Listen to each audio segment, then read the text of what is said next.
লেখিকা মৌসুমী হাজরার বিভাবরী। নূপুরের আওয়াজে ঘুমটা ভেঙে গেল কোয়েলের। জানালা দিয়ে দেখল এখনও অনেক রাত। চোখটা একটু লেগে গিয়েছিল। আজ কোয়েলের কাল রাত্রি, অর্থাৎ আজ সে সন্দীপের মুখ দেখতে পাবে না। কাল ফুলশয্যা। কদিনের ঘটনাগুলোতে বেশ রহস্যময় মনে হচ্ছে তার কাছে। বিয়ের তারিখ ঠিক হয়েছিল আজ থেকে 3 মাস পর, কিন্তু সন্দীপের বাড়ি থেকে বলল সন্দীপের ঠাকুমা খুব অসুস্থ, তাই বিয়েটা তাড়াতাড়ি হয়ে যাওয়া ভালো। কোয়েলের বাড়িতে বিয়ের তোড়জোড় শুরু হলো। কিছুদিন আগেই কোয়েলের দিদি নয়নার বিয়ে হয়েছে। বাড়িতে আবার একটা মেয়ের বিয়ে। আবার সবার ব্যস্ততা। 2 বাড়ি থেকেই আগেই পরিচয় হয়েছিল বলে সহজেই সব কাজ সম্পূর্ণ হয়েছিল। সন্দীপের বাড়ি থেকে কোনো রকম অনুষ্ঠান হয়নি। সবাই জানতো সন্দীপের ঠাকুমা অসুস্থ, তাই কারোর কোনো সন্দেহ হয়নি। কিন্তু আজ যখন কোয়েল এই বাড়িতে নতুন বউ হয়ে এলো, তখন তার সবথেকে বেশি অবাক লাগলো ঠাকুমাকে দেখে। তিনি তো বেশ ভালোই শক্তপোক্ত মানুষ, তাকে দেখে অসুস্থ বলে তো মনে হলো না। কোনো আত্মীয় আসেনি এই বাড়িতে। সন্দীপের মা, বাবা আর ঠাকুমা আছেন এই বাড়িতে। তবে আরও একজন আছেন এই বাড়িতে, সন্দীপের দাদা বিভাস। কিন্তু তাকে এখনও কোয়েল দেখেনি। বিয়ের আগে কোয়েল অনেকবার জিজ্ঞাসা করেছিল সন্দীপকে তার দাদার ব্যাপারে, কিন্তু সন্দীপ বারবার এড়িয়ে গেছে। নূপুরের আওয়াজটা কি ভুল শুনেছিল কোয়েল? কই, আর তো কোনো আওয়াজ পাওয়া যাচ্ছে না। বহু পুরনো দিনের 3 তলা বাড়ি। নিচের তলায় থাকেন সন্দীপের মা, বাবা আর ঠাকুমা। সেখানে প্রায় 5টি রুম আছে। দোতলায় থাকে সন্দীপ, যদিও আজ সে বাড়িতে নেই, তাই সন্দীপের রুমে কোয়েল একা। পাশে আরও 4টি রুম, সেগুলো সব বন্ধ। দাদা কোথায় থাকেন তা কোয়েল জানে না, একবারও দেখেও নি তাকে। 3 তলায় এখনও যায়নি কোয়েল। নতুন বউ বলে পাড়া থেকে দেখতে এসেছিল কয়েকজন। শাশুড়িমা মিষ্টি দিতে ব্যস্ত ছিলেন সবাইকে, কিন্তু ঠাকুমা একদম কোয়েলের কাছ থেকে নড়েননি। এই বাড়িতে এসে একটা জিনিস কোয়েল বুঝেছে, সব কিছু ঠাকুমার কথা মতো হয়। শ্বশুর শাশুড়ি সকলেই তাকে খুব মানেন। আর ঘুম আসছিল না কোয়েলের। ফোনটা হাতে নিয়ে দেখলো রাত্রি 2টো বাজছে। বিছানা থেকে নামতে গিয়ে বুঝতে পারলো সেও পায়ে নূপুর পরে আসছে। তাহলে হয়তো ঘুমের ঘোরে পাশ ফিরতে গিয়ে নিজের নূপুরের আওয়াজই সে শুনেছে। দরজাটা খুলে বাইরে বেরিয়ে এলো। হালকা নীল রঙের লাইট জ্বলছে। তাতে দোতলার এই প্রান্ত থেকে ওই প্রান্ত বুঝতে পারা যাচ্ছে। শেষ প্রান্তে একটা ছোট্ট ঘরের মতো আছে, যেখান থেকে সিঁড়ি উঠে গেছে 3 তলায়, অর্থাৎ 3 তলায় যাওয়ার পথ সেটি। এত বড় ঘরে এই কয়েকজন মানুষ থাকে কি করে কে জানে। কেমন যেন গা ছমছমে ভাব। ধীরে ধীরে এগিয়ে গেল 3 তলা যাওয়ার সিঁড়ি দিয়ে। কারোর অস্তিত্ব অনুভব করছিল সে। তারপর কেমন যেন মনের মধ্যে অস্থিরতা বাড়ল কোয়েলের। সেখান থেকে ফিরে এসে নিজের ঘরে ঢুকে দরজাটা লাগিয়ে দিল। ঠিক সেই সময় একটা ছায়া সিঁড়ি দিয়ে 3 তলায় উঠে গেল যেন। সকাল হলো। শাশুড়ি মায়ের ডাকে ঘুম ভাঙল কোয়েলের। তাড়াতাড়ি উঠে দরজা খুলল। শাশুড়ি মা হেসে বললেন, রাতে ঠিকঠাক ঘুম হয়েছিল তো? কোয়েল হ্যাঁ সূচক মাথা নাড়ল। শাশুড়ি মা আবার বললেন, আমি তোমার সাথে রাতে থাকতাম, কিন্তু মা মানে তোমার ঠাকুমার পায়ের ব্যথাটা বেড়েছিল, তাই সেখানেই ছিলাম। একটু পরেই সন্দীপ চলে আসবে। কাল ব্যবসার কাজে শহরে যেতে হলো। খুব দরকারি কাজ থাকায় যেতে দিলাম, নয়তো বিয়ের পরেই এইভাবে বাইরে বেরোতে দিতাম না। তুমি তৈরি হয়ে নিচে এসো, আমি জলখাবার বানিয়েছি। এত ভালো ব্যবহার পেয়ে কোয়েল বেশ খুশি হলো, কিন্তু পরক্ষণেই কোয়েল যখন বলল, মা আমি একবার 3 তলার ঘরগুলো ঘুরে আসবো, তখনই তার মুখের হাসি মিলিয়ে গেল। তিনি একটু গম্ভীর গলায় বললেন, না, 3 তলা যাওয়ার কোনো দরকার নেই। তুমি নিচের আর দোতলার সব ঘরগুলোতে ঘুরতে পারো, 3 তলা যাওয়ার দরকার নেই। কোয়েল বেশ অবাক হয়ে গেল। তারপর আবার কোয়েলের শাশুড়ি হেসে বললেন, তাড়াতাড়ি নিচে নেমে এসো, নয়তো তোমার ঠাকুমা আবার রাগ করবেন। কোয়েল আর কথা বাড়ালো না। ফ্রেশ হয়ে নিচে নেমে এলো। তাকে দেখে ঠাকুমা বললেন, এই যে আমাদের লক্ষ্মী এসেছে, দাও বৌমা, তাড়াতাড়ি জলখাবারটা দাও। এই যে নাত বউ, কাল মুখ দেখে কিছু দেওয়া হয়নি তোমাকে, আজ তোমার শ্বশুর লকার থেকে গয়নাগুলো নিয়ে এসেছে, এই সব কিছু তোমার। আজ এই গয়নাগুলো পরে ভালো করে সেজে গুজে নেবে। তোমার বাপের বাড়ি আর আমাদের কিছু আত্মীয় আসবে, ছোটোখাটো একটা আয়োজন করেছি। যতই হোক এই বাড়ির নতুন বউ তুমি, তোমাকে আমাদের আত্মীয়রা দেখবে না নাকি? কোয়েল গয়নাগুলো দেখে বলল, এই সব কিছু আমার? এ তো অনেক গয়না। ঠাকুমা বললেন, তুমি তো আমাদের বংশের একমাত্র বউ, তোমার সব নয়তো কার? কোয়েল কিছু একটা বলতে গিয়েও থেমে গেল। কিন্তু সে তো শুনেছে সন্দীপের এক দাদা আছে, তাহলে কোয়েল কেন একমাত্র এই বাড়ির বউ হবে? দাদারও তো বিয়ে হবে, আর তাছাড়া দাদার বিয়ে আগে কেন হলো না? অনেক প্রশ্ন কোয়েলের মাথার মধ্যে ঘুরতে লাগলো। সন্ধ্যের পর বাড়ি ভর্তি লোক, কোয়েলকে সুন্দর করে সাজানো হয়েছে। বাপের বাড়ি থেকেও সবাই চলে এসেছে। কোয়েলের দিদি নয়না আর সুজয় বাবুও এসেছেন, সাথে তাদের বন্ধু ঋষভ আর সোমাশ্রীও এসেছে। সন্দীপের বেশ কিছু বন্ধুও আছে। সকলের সাথে সন্ধেটা বেশ ভালোই কাটলো। সুজয়, নয়না, ঋষভ, সোমাশ্রী এত বড় পুরনো বাড়ি দেখে বেশ অবাক আর খুশি হলো। চারিদিক ঘুরে ঘুরে দেখতে লাগলো। দোতলায় এসে তিনতলার দিকে যাওয়ার সময় কোয়েলের শ্বশুর বিক্রমবাবু ডেকে বললেন, তিনতলার দিকে যেও না। চারজনেই অবাক হলো। বিক্রমবাবু বললেন, আসলে তিনতলার ঘরগুলো ঠিকমতো পরিষ্কার করা হয়নি, সব কিছু এলোমেলো হয়ে আছে। বুঝতেই পারছো, বাড়িতে এই কজন মানুষ, এত বড় বাড়ি গুছিয়ে রাখা মুশকিল। সুজয় বলল, আরে না না কাকু, এত বড় বাড়িকে বেশ সুন্দরভাবে মেনটেন করে রেখেছেন আপনারা, কোথাও কোনো ফাটল নেই। আমি তো অবাক হয়ে যাচ্ছি এত বছরের পুরনো বাড়ি শুনে। বিক্রমবাবু বললেন, চলো, রাত হচ্ছে, এবার খাবে চলো। তোমরা তো আবার ফিরে যাবে বলছো?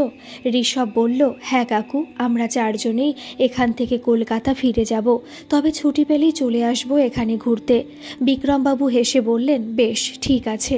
কোয়েলের কাছে এসে বসলেন এবার সন্দীপের পিসি, বেনি পিসি। এসেই তিনি কোয়েলের গয়নাগুলো দেখতে দেখতে বললেন, এইগুলো কি বাপের বাড়ি থেকে নিয়ে এসেছো?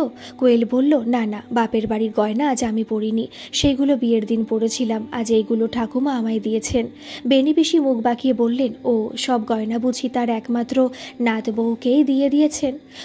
কোয়েল বলল, আপাতত এইগুলো আমার, তবে দাদা ভাইয়ের বিয়ে হলে আমরা দুই যা মিলেই পড়ব। বেনি পিসি মুখ বাঁকিয়ে এবার হেসে বললেন, আর হাসিও না বাপু তোমার ভাসুরের কথা শুনিয়ে। ঠিক সেই সময় সন্দীপ আর তার ঠাকুমা ঢুকলেন ঘরে। ঠাকুমা বললেন, তোর চিন্তা নেই বেনি, তোর মেয়ের জন্য আমি গয়না গড়িয়ে রেখেছি। বিয়ের সময় তোকে একগা গয়না পরিয়ে পাঠিয়েছিলাম, তোর মেয়েকে এমন সাজাতে না পারলেও যতটা করণীয় ঠিক করব। পাশ থেকে বেনি পিসির মেয়ে বলল, দিম্মা, ওই সব পুরনো গয়না আমি পরব না, তুমি এক কাজ করো, ওই গয়নাগুলো দিয়ে দাও, আমি নতুন করে গড়িয়ে নেব। ঠাকুমা এবার বেনির দিকে তাকিয়ে বললেন, বাহ, বেশ তো মেয়েকে নিজের মতো গড়েছিস বেনি। সন্দীপ পরিস্থিতি বুঝতে পেরে বলল, চলো চলো, রাত হচ্ছে, কোয়েলের বাড়ির সকলে অপেক্ষা করছে, খেয়ে নি চলো। রাত হতেই সবাই ফিরে গেল, যে যার নিজের ঘরে চলে গেল। সন্দীপ আর কোয়েল ফিরে এলো নিজের রুমে। রাত্রি প্রায় অনেক। কোয়েলের মনে যে প্রশ্নগুলো ঘুরপাক খাচ্ছিল তার প্রকাশ করলো না সন্দীপের কাছে। মনে মনে ভাবল, এই বাড়িতে এসেছি যখন, সব কিছু রহস্য আমিই খুঁজে বের করব। পরের দিন সকালে ঠাকুমা ডেকে পাঠালেন কোয়েলকে। কোয়েল যেতেই ঠাকুমা বললেন, এই বাড়ি তোমার, সব কিছুর উপর তোমার অধিকার, শুধু একটা কথা মাথায় রেখো, তুমি তিনতলায় যাবে না। কোয়েল এবার বলল, কেন? ঠাকুমা বললেন, তিনতলায় তোমার ভাসুর মানে সন্দীপের দাদা বিভাস থাকে, ও কারোর সাথে কথা বলে না, তোমার শাশুড়ি গিয়ে শুধু খাবার দিয়ে আসে, ও নিচে নামে না, আমরা ওকে ওর মতো থাকতে দিই, আশা করি তুমিও সেটা করবে, আর কিছু চাওয়ার নেই তোমার থেকে। কোয়েল বলল, আমি কি একবারও দাদা ভাইয়ের সাথে দেখা করব না? ঠাকুমা বললেন, যদি সে চায় তাহলে নিশ্চয়ই দেখা হবে। কোয়েলের মনে আরও প্রশ্নের ভিড় জমল, একটা মানুষ দিনের পর দিন নিজেকে বন্দি করে রেখেছে কেন? সকালে কোয়েলের ঘুম থেকে ওঠার আগেই শাশুড়ি মায়ের জলখাবার বানানো হয়ে যায়।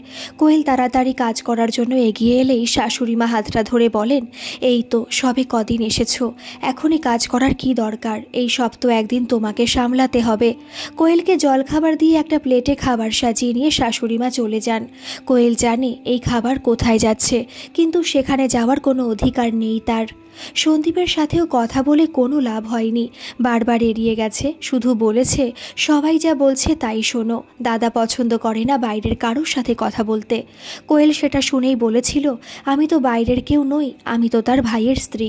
সন্দীপ বলেছিল একটু ধৈর্য ধরো, ঠিক একদিন তোমার সাথে দেখা হয়ে যাবে। 1 মাস পেরিয়ে গেল, এর মাঝে 2 বার কোয়েল বাপের বাড়ি গেছে। এই গ্রাম থেকে বাপের বাড়ি বেশ দূরে, কিন্তু সেখানে এই বিষয়ে কোনো কথা বলেনি কোয়েল। তার মনে হয়েছে এই সব রহস্যের সমাধান সে নিজেই করবে। আর সত্যি বলতে শ্বশুরবাড়ির লোকেরা তাকে ভীষণ ভালোবাসে। শুধু একটা ব্যাপার তার অবাক লাগে, 1 মাস হয়ে গেল অথচ একটা মানুষ এই বাড়িতে থাকলেও তাকে দেখেনি কোয়েল, একবারের জন্য নিচে নেমে আসেনি। এই বাড়িতে 2 জন পরিচারিকা থাকে, একজন নিচের ঘরের জন্য আর একজন দোতলার ঘরের জন্য। তারা কেউই বেশি কথা বলে না, কাজ করে চলে যায়। কোয়েল কতবার কথা বলার চেষ্টা করেছে, কিন্তু তারা হ্যাঁ বা না দিয়ে চুপ করে যায়। সব থেকে আরও অবাক লাগে ঠাকুমাকে দেখে, তার যেন সব দিকে নজর।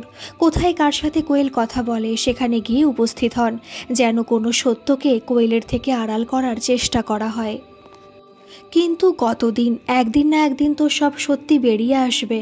আজ আবার সন্দীপ শহরে যাবে, কোয়েল রাতে একা থাকবে। শাশুড়ি মা বলেছিলেন নিচের কোনো ঘরে থাকার জন্য, কিন্তু কোয়েল নিজের ঘরেই থাকবে বলল। হঠাৎ করে সুজয়দার কথা মনে পড়ল। সুজয়দা তার দিদির হাজবেন্ড, পেশায় পুলিশ।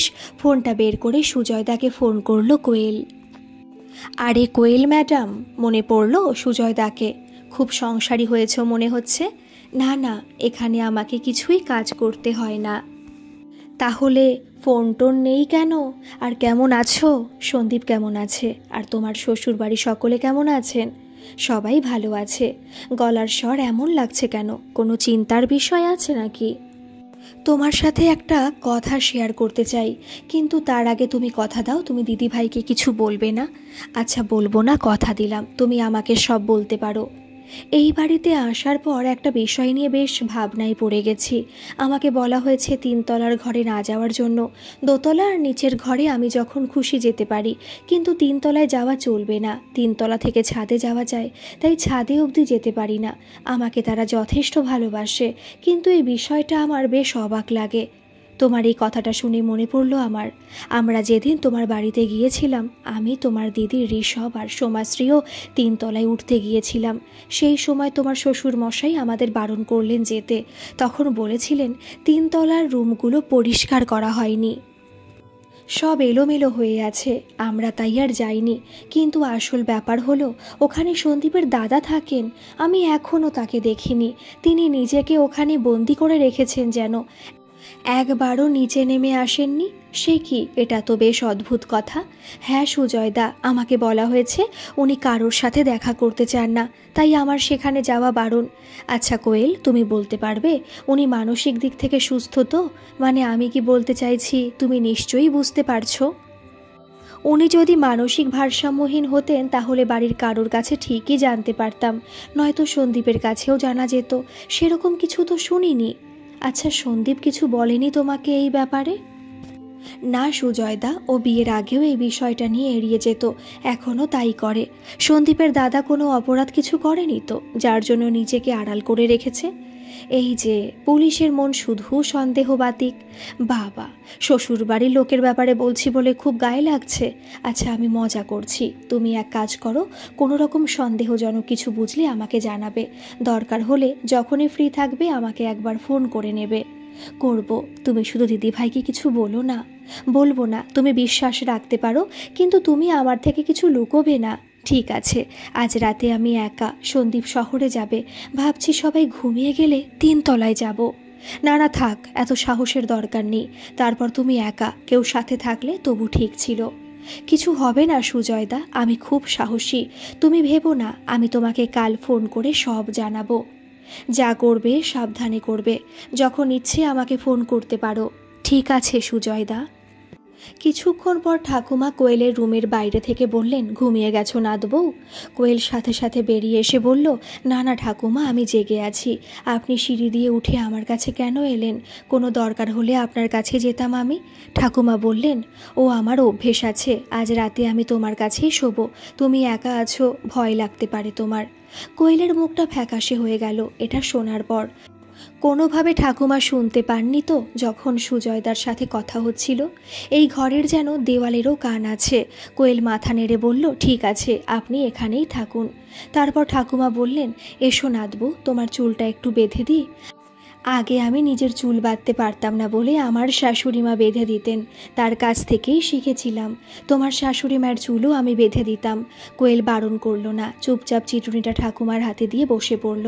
ঠাকুমা চুল বাঁধতে বাঁধতে বললেন, যখন তোমার দাদা শ্বশুর মারা গেলেন তখন আমার মেয়ের বয়স 8 বছর, আর ছেলের মানে তোমার শ্বশুরের বয়স 5 বছর। দুটো ছেলেকে বড় করেছি আমি, অনেক নিয়ম বারণ সব কিছু শুনেছি, কোনো দিন প্রতিবাদ করতে পারিনি। মেয়ের বিয়ে দিলাম, ছেলেরও দিলাম, তারা আমার কথা শোনে, কারণ ছোট থেকে তারা আমাকে দেখে বড় হয়েছে।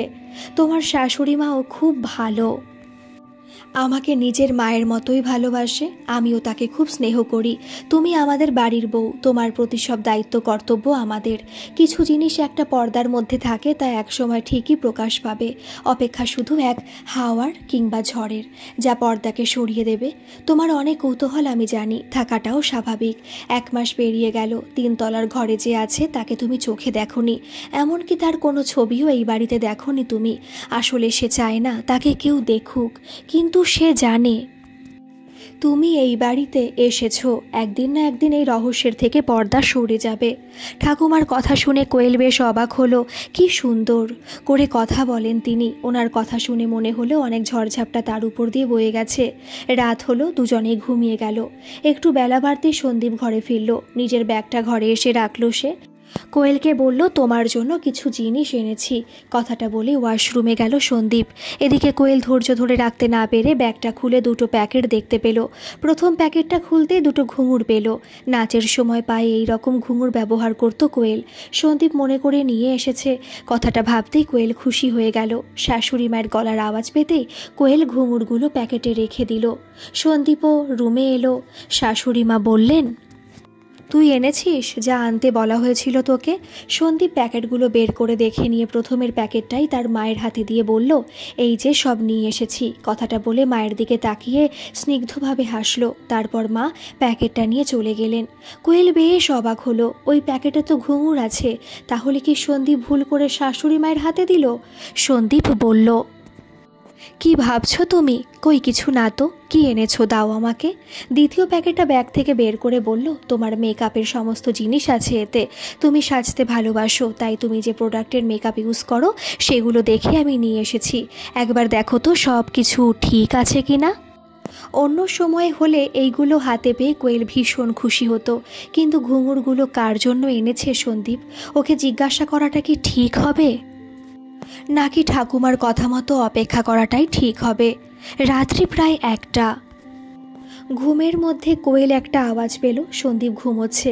ধীরে ধীরে নামলো কোয়েল বিছানা থেকে। বারান্দায় আসতে আবারও আওয়াজ পেল, ঘুঙুরের আওয়াজ। কোয়েল ধীরে ধীরে এগিয়ে গেল, আর বুকের ভেতরে ধুকপুক আওয়াজ সে যেন এখন নিজের কানে শুনতে পাচ্ছে। ধীরে ধীরে এগিয়ে গেল 3 তলার দিকে। এই প্রথম সে 3 তলায় গেল। এখানে 4টি রুম, 3টে রুম বন্ধ, একটা রুম খোলা। ধীরে ধীরে ভয় আর কৌতূহল নিয়ে এগিয়ে গেল কোয়েল। সে খোলা রুমে ঢুকেই চমকে গেল সে। কি সুন্দর করে সাজানো, নানা রকমের ছবি। তবে অবাক হলো, দেওয়ালে টাঙানো কোয়েলের নিজের ছবি দেখে। এই ছবিটা তো বিয়ের আগে সন্দীপ তুলে দিয়েছিল, সেটা এত বড় করে বাঁধিয়ে এই রুমের দেওয়ালে টাঙানো কেন? বহু প্রশ্ন মাথার মধ্যে ঘুরছে। ঘরের মধ্যে কেউ কোথাও নেই। এই রুমটা বেশ অনেক বড়। একটা দেওয়াল জুড়ে বড় আয়না লাগানো আছে। দরজার দিকে কেউ এলে আয়নাতে দেখা যাবে, তাতে নিজেকে কোয়েল দেখছে। হঠাৎ আয়নার মধ্যে সন্দীপকে দেখে চমকে গেল কোয়েল। সাথে সাথে পিছনে ঘুরে তাকিয়ে দেখল সন্দীপ তার সামনে দাঁড়িয়ে আছে। তার মুখে ভয়ের ছাপ স্পষ্ট। সন্দীপ আর কোয়েল মুখোমুখি বসে আছে, দুজনেই চুপ। একটু আগে সন্দীপ 3 তলা থেকে কোয়েলের হাত ধরে টেনে 2 তলায় নিয়ে এসেছে নিজের রুমে। সন্দীপ আর কোনো কথা না বলে দরজাটা বন্ধ করে পাশ ফিরে শুয়ে পড়ল। কোয়েল তখনও চুপচাপ বসে আছে। কি চলছে এইসব? ওই ঘরে তো কেউ ছিল না, তাহলে যে সবাই বলে ওই ঘরে সন্দীপের দাদা আছে। কিন্তু কোয়েল ভালো করে দেখেছিল, প্রতিটি রুম বন্ধ করা ছিল বাইরে থেকে। শুধু একটা রুম খোলা ছিল, যেখানে কেউই ছিল না। আর কোয়েলের ছবি ওই ঘরে কেন? সন্দীপ রেগে আছে হয়তো, এখন ওর সাথে কথা বলা ঠিক হবে না। সন্দীপের পাশে শুয়ে এপাশ ওপাশ করতে করতেই কোয়েলের ঘুম নেমে এলো চোখে। ঠিক ঘুমের ঘোরে মনে হলো কেউ যেন তার সামনে দাঁড়িয়ে আছে। সাথে সাথে ঘুমটা ভেঙে যেতেই কোয়েল বসে পড়ল। সন্দীপেরও ঘুম ভেঙে গেল। কোয়েলকে ভয় পেয়ে যেতে দেখে জলের বোতলটা কোয়েলের সামনে এগিয়ে দিল। কোয়েল ঢকঢক করে জল খেয়ে বোতলটা আবার সন্দীপকে দিয়ে দিল। সন্দীপ বোতলটা রেখে কোয়েলকে শুইয়ে দিয়ে মাথায় হাত বোলাতে বোলাতে বলল, দাদা আর আমি তখন অনেক ছোট। আমার নেশা ছিল ব্যাট বল, দাদার ভালো লাগতো পুতুল নিয়ে খেলতে। একটু একটু করে আবিষ্কার করলাম দাদা মেয়েদের মতো সাজতে ভালোবাসে। প্রথম প্রথম বাড়ির সবাই বারণ করত, কেউ দাদাকে বুঝতে পারতো না। দাদাকে স্কুলে বন্ধুরা রাগাতো, আমার খুব খারাপ লাগতো। আমি রেগে গিয়ে দাদার বন্ধুদের মারতাম। আমার দাদা আমাকে ভীষণ ভালোবাসে। আমাকে একবার বলেছিল, আমাকে দাদা না বলে দিদি বলে ডাকবি ভাই। আমি তাই বলে ডাকতাম। দাদা লুকিয়ে লুকিয়ে আমাকে ভাই ফোঁটা দিত 3 তলার ঘরে। সেদিন মায়ের একটা শাড়ি পরতো। আমি সব সময় সব কিছু থেকে দাদাকে আড়াল করে রাখতাম, কারণ এই সমাজ দাদাকে বুঝতো না। পাড়া প্রতিবেশী, আত্মীয় স্বজন সবাই হাসাহাসি করতো দাদাকে নিয়ে। আমার কষ্ট হতো আমার দাদার জন্য। এক সময় বাড়ির সকলেও বুঝলো, তারা দাদাকে আর কোনো কিছুতে বাধা দিত না। ঠাকুমা পুরনো দিনের মানুষ। একটা সময় পর ঠাকুমাও বুঝলেন আমরা ঠিক করে নিয়েছিলাম দাদা যেভাবে চাইবে সেইভাবেই নিজের জীবন বেছে নেবে। দাদা নাচ ভীষণ ভালোবাসতো, তাই একজন নাচের টিচার রাখা হলো। উনি বাড়িতে এসে নাচ শেখাতেন। আমি দেখতাম দাদা যখন পায়ে ঘুঙুরগুলো বাঁধতো কি যে খুশি হতো। আমার ভীষণ ভালো লাগতো দাদাকে দেখে। পড়াশোনার জন্য বাইরে যেতে হতো ঠিকই, কিন্তু দাদার কোনো বন্ধু ছিল না। আমিই ছিলাম দাদার বন্ধু। তবে আরও একজন ছিল দাদার প্রিয় সাথী, তার নাম অরুন্ধতী। আচ্ছা কোয়েল, এই পৃথিবীতে তো সবার বাঁচার অধিকার আছে, তাই না?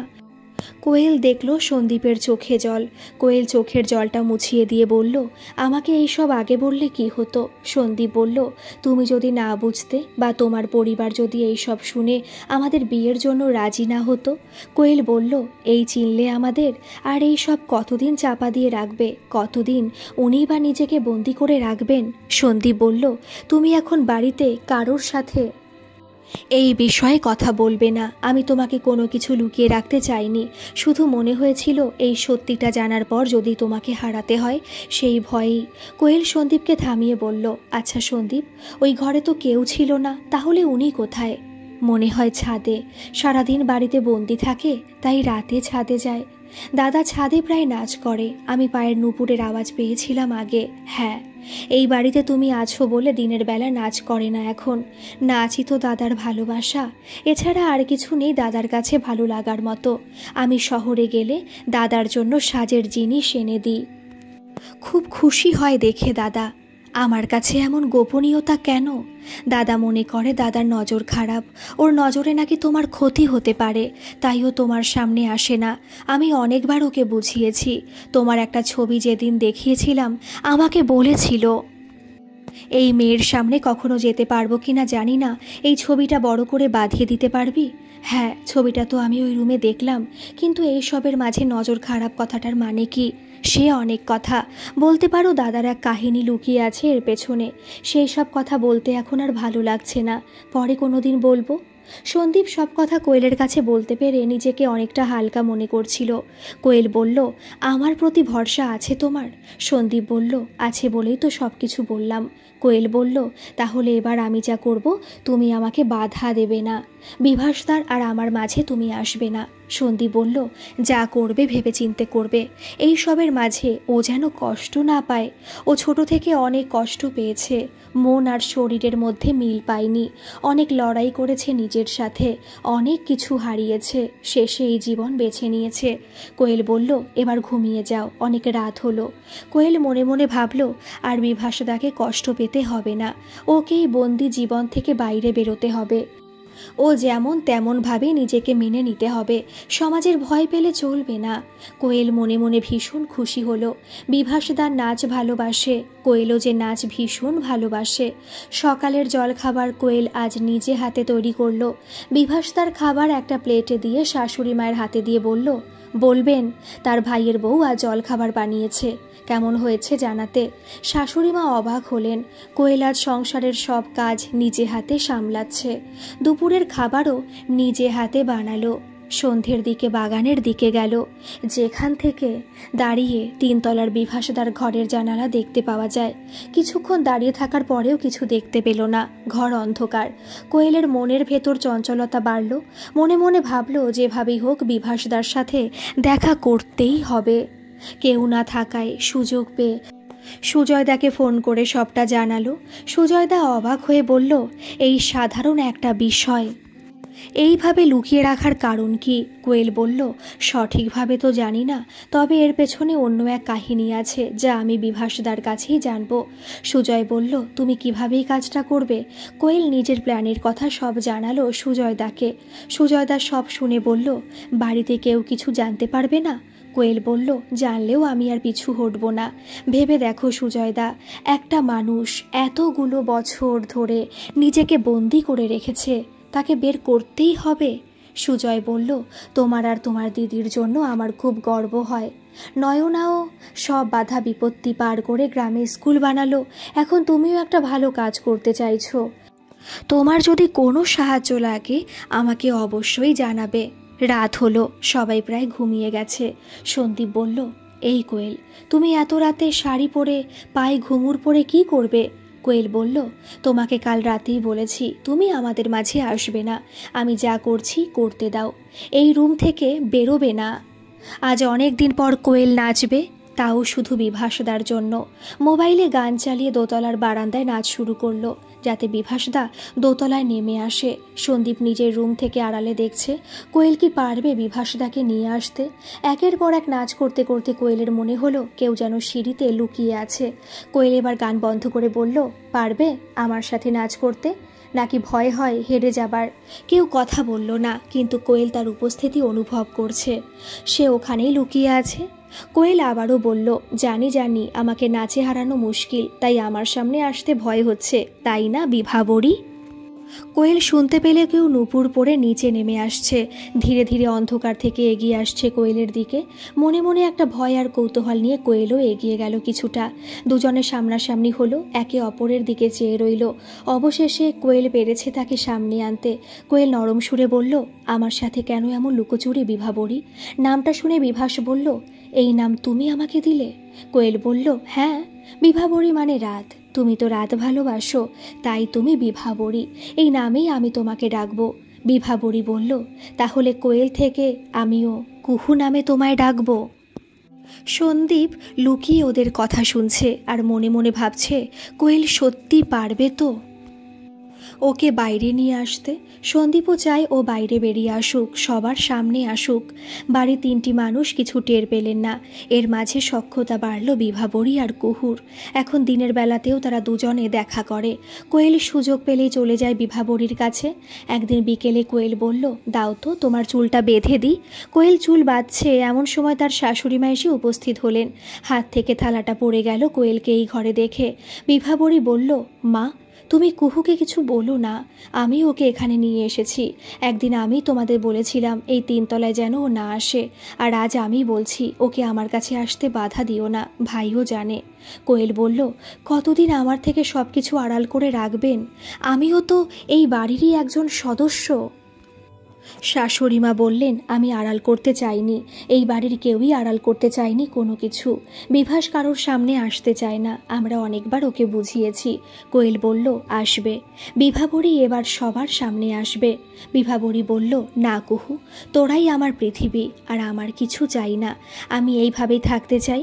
বিভাবরী এখন নিচে নেমে আসে, সবার সাথে বসে খাবার খায়, মন খুলে কথা বলে, হাসি খুশি থাকে। কোয়েলের সাথে ওর বন্ধুত্ব দেখে বাড়ির সকলে খুব খুশি।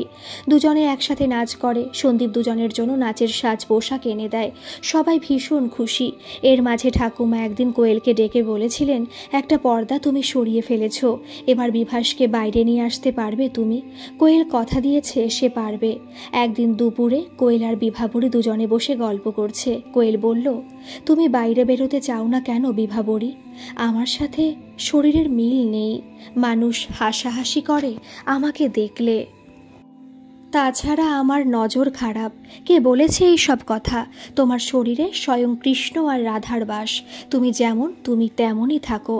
সে না হয় বুঝলাম, কিন্তু আমি বেরোলেই যে অরুন্ধতির সামনাসামনি হতে হবে।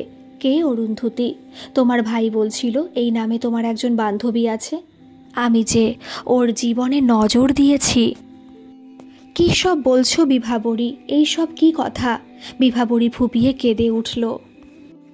আজ আমি স্কুলে যাব না অরুন্ধতী। সবাই স্কুলে আমাকে দেখে হাসে, আমার ভালো লাগে না। মা আজ আবার আমাকে বকেছে। লুকিয়ে লুকিয়ে মায়ের শাড়ি পরেছিলাম। বাবাকে সেদিন পাড়ার এক কাকু বলল, বিভাসকে একটু চোখে চোখে রাখো। বিক্রমদা, বাবা বলল, কেন? তখন ওই কাকু বলল, নজরে রাখলে বুঝতে পারবে দাদা, বিভাস বাকি ছেলেদের মতো নয়। আমি জানি আমাকে মেনে নিতে সবার কষ্ট হচ্ছে, আমি তো নিজেই নিজেকে মেনে নিতে পারি না। ঠাকুমা জোর করে কাল চুল কাটিয়ে দিল। আমার অত সুন্দর চুলগুলো ছিল, ছোট করে দিল।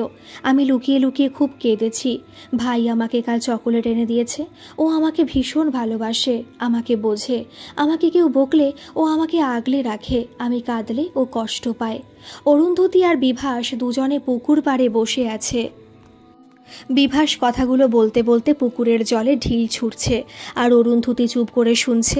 এবার অরুন্ধতী বলল, সবই শুনলাম, স্কুল বন্ধ করে দিলেই সব সমস্যা মিটে যাবে তোর। বিভাস তাকালো অরুন্ধতীর দিকে, তারপর আবার পুকুরের জলের দিকে তাকিয়ে থাকলো। অরুন্ধতী আবার বলল, স্কুল বন্ধ করে দিয়ে লাভ নেই, তার চেয়ে তুই তোর পড়াশোনার দিকে মন দে। এত ভালো স্টুডেন্ট তুই। আমি আর তোর ভাই সন্দীপ তো আছি তোর সাথে। কাল আমি তোকে ডাকতে যাব স্কুল যাওয়ার আগে, তুই রেডি থাকিস। আর হ্যাঁ, তোর জন্য একটা জিনিস এনেছি। কথাটা বলেই অরুন্ধতী টিপের পাতাটা বের করে বলল, তুই বলেছিলি তোর রং বেরঙের টিপ ভালো লাগে, তাই নিয়ে এসেছি। বিভাস টিপের পাতাটা নিয়ে ভুলে গেল সব কিছু। হাসি মুখে বলল, চল, সন্ধে হয়ে যাচ্ছে, কাল স্কুল যাওয়ার আগে আমাকে ডাকতে আসবি। ওই হাফ লেডিস। স্কুলের মধ্যে কথাটা শুনেই চমকে গেল বিভাস। ওর সাথে আছে সন্দীপ আর অরুন্ধতী। বিভাস কেমন যেন চুপসে গেল ভয়ে। অরুন্ধতী পেছন ফিরে বলল, কথাটা কে বললি? সাহস থাকলে সামনে আয়। একটা ছেলে সামনে এসে বলল, আমি বলেছি, কি করবি রে? ঠিক তখনই সন্দীপ আচমকা ছেলেটাকে ঘুষি মারল। বিভাস আরও ভয় পেয়ে ভাইকে আটকে নিল। অরুন্ধতীও ছেলেটাকে এক চড় মারল। ছেলেটা ছুটে পালালো। যাওয়ার সময় বলতে বলতে গেল, হাফ লেডিস দুটো বডিগার্ড রেখেছে নিজের সঙ্গে। বিভাসের মনটা খারাপ হয়ে গেল। অরুন্ধতী আর সন্দীপ সেটা বুঝতে পেরে বলল, আজ সন্ধেবেলা আমরা তিনজনে ফুচকা খেতে যাব। কদিন পরে সরস্বতী পুজো, আজ একটা মিটিং করতে হবে পাড়ার সরস্বতী পুজোর জন্য। বিভাসের মন আবার ভালো হয়ে গেল। কোয়েল এতক্ষণ ধরে তার বিভাবরীর গল্প শুনছিল। কোয়েল এবার জিজ্ঞাসা করল, অরুন্ধতীর সাথে তো তোমার ভালো বন্ধুত্ব ছিল, তাহলে কি এমন হলো? বিভাবরী কিছুক্ষণ চুপ করে থাকার পর আবার বলা শুরু করলো, কলেজে গেল একসাথে। বিভাস আর অরুন্ধতীর মাঝে আরও একজন এলো, সুদর্শন। বিভাসকে বোঝার মতো আরও একজন এলো। বিভাসের জীবনটা কেমন পাল্টে গিয়েছিল। সমাজ, বন্ধু বান্ধব, আত্মীয় স্বজন, আর কারোর কোনো কথাতে কান দিত না সে। সুদর্শন এসেছিল চিরবসন্ত হয়ে। বিভাস নিজেকে বারবার আয়নায় দেখে বলেছিল, কেন তার মনের মতো শরীরও হলো না। সুদর্শন একটু একটু করে নিজেকে ভালোবাসতে শিখিয়েছিল বিভাসকে। সাথে ছিল অরুন্ধতী আর সন্দীপ। এই তিনজনই বিভাসকে কোনোদিন জাজ করেনি, বরং সবসময় ওকে ফিল করিয়েছে যে সব কিছু স্বাভাবিক। কলেজে প্রোগ্রামে যেদিন নাচ করেছিল বিভাস, সেদিন সকলে মুগ্ধ হয়ে দেখেছিল। ধীরে ধীরে সকলের সাথে মিশে গিয়েছিল বিভাস। কোয়েল বলল, তারপর কি হয়েছিল বিভাবরী? তুমি সুদর্শনকে বলেছিলে কোনোদিন কিছু? বিভাবরীর চোখে জল, মাথা নাড়িয়ে বলল, না, বলিনি। কারণ আমি জানতে পেরেছিলাম অরুন্ধতী আর সুদর্শনের মধ্যে সম্পর্ক শুরু হয়েছে। আমি আমার ছোটবেলার বান্ধবীর জীবন নষ্ট করতে চাইনি। আমি সব সময় ওদের ভালো চেয়েছিলাম। কোয়েল আবার বলল, তাহলে কি হয়েছিল তোমাদের মধ্যে? আর অরুন্ধতী, সুদর্শন এখন কোথায়? বিভাবরী বলল, কলেজ শেষ করে আমি আবার নাচে মন দিলাম। ভেবেছিলাম নাচ নিয়ে কিছু করব। মাঝে মধ্যে সুদর্শন আমার বাড়ি আসতো, আমরা কথা বলতাম। ছাদে বসে ঘন্টার পর ঘন্টা কথা হতো আমাদের কথাতে কোনো বিষয় ছিল না। আমাদের ভাবতে হতো না আমরা কী নিয়ে কথা বলবো, আমরা বলতাম। অনেক কথার মাথা মুন্ডু থাকতো না। এত বড় ছাদে বিকেল থেকে কখন যে সন্ধে নেমে আসতো। আমাদের সাথে মাঝে মাঝে অরুন্ধতীও থাকতো। ওরা দুজনে কখনো আমার সামনে আলাদাভাবে কথা বলতো না। আমি ভীষণ খুশি ছিলাম ওদের জন্য। তারও কিছু বছর পর ওদের বিয়ে হলো। আমি ছিলাম ওদের বিয়ের অনুষ্ঠানে। কিন্তু বাড়ি ফিরে আমি বুঝতে পারলাম সব বোধহয় হারিয়ে গেল আমার জীবন থেকে। সেদিন অরুন্ধতিকে কত সুন্দর লাগছিল লাল শাড়িতে। এমন একটা শাড়ি আমার নেওয়ার খুব ইচ্ছে ছিল। আমি ওদের সাথে কথা বলা বন্ধ করে দিলাম। ফোন করতো, এখানে এলে আমার বাড়িতে আসতো, কিন্তু আমি বাড়ির লোকেদের বলেছিলাম ওরা এলে বলবে আমি নেই।